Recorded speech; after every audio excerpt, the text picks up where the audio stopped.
Iya, pemirsa, hasil pra-peradilan nanti ada dua kemungkinan. Setia Novanto memenangkan pra-peradilan seperti di pra-peradilan jilid pertama, atau kali ini KPK yang memenangkannya. Lalu pertanyaan publik, apabila dua kemungkinan itu Novanto memenangkan pra-peradilan lagi, perlukah ada pergantian posisi Setia Novanto di Golkar dan juga di DPR? Saya mau ke pengamat komunikasi tapi politik. ada ketiga, KPK melimpahkan gugur perkara, gugur. Oke. Ya. Anggaplah menang. Oke, begitu ya. anggaplah menang. Dengan asumsi menang. Saya mengatakan bahwa harus tetap mundur. Kenapa? Proses pesan komunikasi kalau sudah masuk ke ruang publik tidak bisa ditarik kembali. Artinya publik sudah memberikan penilaian terhadap proses ini, terhadap SN dengan segala meme yang ada, itu tidak bisa ditarik dengan sekalipun minta maaf. Oleh karena itulah kita hati-hati ketika pesan komunikasi ke ruang publik itu tidak bisa ditarik sedemikian rupa.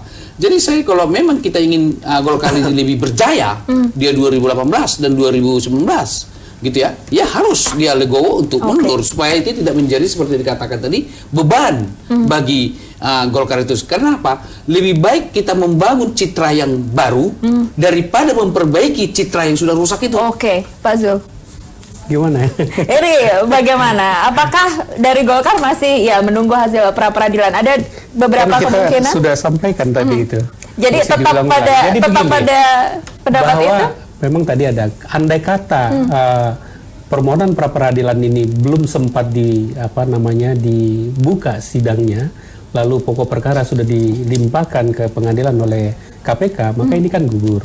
Di posisi yang gugur itu, kita sudah sepakat di rapat pleno yang lalu, kita akan bawa rapat pleno. Kita bawa rapat pleno, artinya lebih cepat kan itu.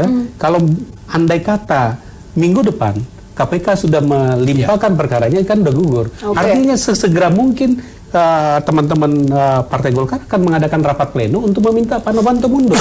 Itu tuh minta. Tentu kembali kepada Pak Novanto. Setuju atau tidak setuju pasti munaslup.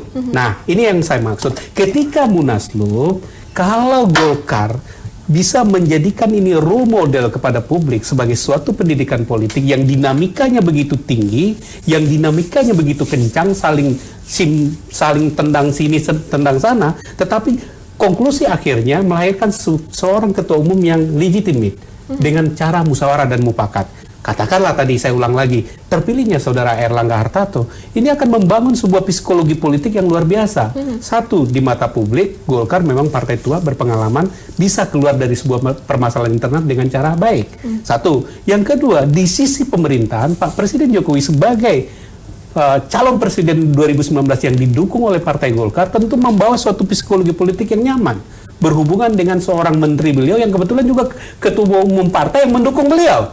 Ini akan menjadikan sebuah simbiosis mutualisme di antara kedua belah pihak. Satu sisi akan meningkatkan elektabilitas Partai Golkar, di sisi yang lain juga meningkatkan elektabilitas Pak Jokowi sebagai calon presiden. Ini yang saya maksud. Dinamika ini bukanlah suatu hal yang buruk. Saya tidak sependapat dengan Bung Refli. Dinamika gonjang-ganjing pertikaian yang ada di internal Golkar bukanlah sebuah bencana yang anggap sebagai sebuah penyakit yang akan menggerus elektabilitas Partai Golkar.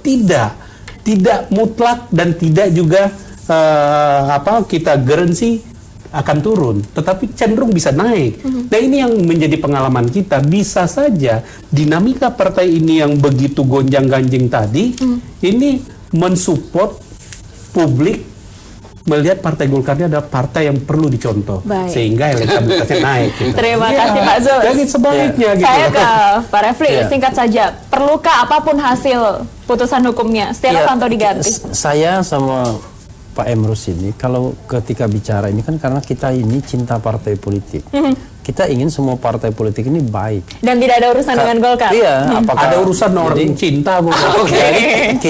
Kita menginginkan partai politik itu baik. Kenapa? Kalau partai politik itu baik, maka Indonesia akan baik. Tapi kalau partai politik itu brengsek, bahasa kasarnya begitu, maka kemudian negara ini juga akan brengsek. Nah, karena itulah dalam sistem politik demokrasi multipartai sekarang ini, kita membutuhkan partai-partai yang responsif terhadap dinamika yang katakanlah dinamika tersebut buruk di masyarakat, termasuk misalnya isu-isu korupsi. Sayangnya sampai saat ini tidak hanya Golkar, semua partai politik itu ketika menghadapi kasus-kasus seperti korupsi ini tidak bertindak cepat. Yang ada adalah mengedepankan formalisme hukum, dan semua mengatakan kita tunggu proses hukum sampai berkekuatan hukum tetap. Beberapa partai politik langsung memecat kadernya, seperti PDIP. Ya, itu kan kader Demokrat. pinggiran. Tapi kalau kader itu kader yang very, kader-kader yang di sentral, itu jarang kelasnya sekali. si Andi Alfian Malarangga, begitu dia dijadiin tersangka, No, bukan itu yang tidak dilakukan oleh Setia Novanto. Ya, Kan? itu Nah, persoalan saya ingin mengatakan bahwa jadi partai politik itu beda. Andi Alfian Malarangga itu karena menteri pada waktu itu. Nah, karena itu jarang sekali partai politik yang responsif. Tahun 2004 partai yang mengusung anti korupsi sebagai jualan partai itu PKS, dan cukup relatif berhasil sebagai partai baru dari mimikri dari Partai Keadilan. Tapi kesini kan kita lihat begitu kemudian ketua umumnya terlibat kasus korupsi langsung hancur di 2014. Nah, beruntungnya Golkar ya kalau kita amati ini dari dulu memang tidak pernah menjual isu anti korupsi. Makanya banyak kader korupsi pun sama seperti PDIP tidak menjual isu anti korupsi. Sehingga ketika kader-kadernya terjerat kasus korupsi pun, baik di pusat maupun di daerah, partai ini memang masih bisa mendapatkan suara signifikan. Beda sama Demokrat. Dulu Demokrat kan menjual anti korupsi, ya katakan tidak pada korupsi. Akhirnya menjadi katakan tidak padahal korupsi. Kan? Baik, Pak Refli, terima kasih. Pak Emrus, terima kasih. Bang Zul, terima kasih. Dan pemirsa, kita tentu saja sama-sama menunggu bagaimana akhir dari status Setia Novanto ke depannya. Akhirnya, ini adalah akhir dari Saling Silang hari ini. Saya Ayu Ardani undur diri. Sampai jumpa.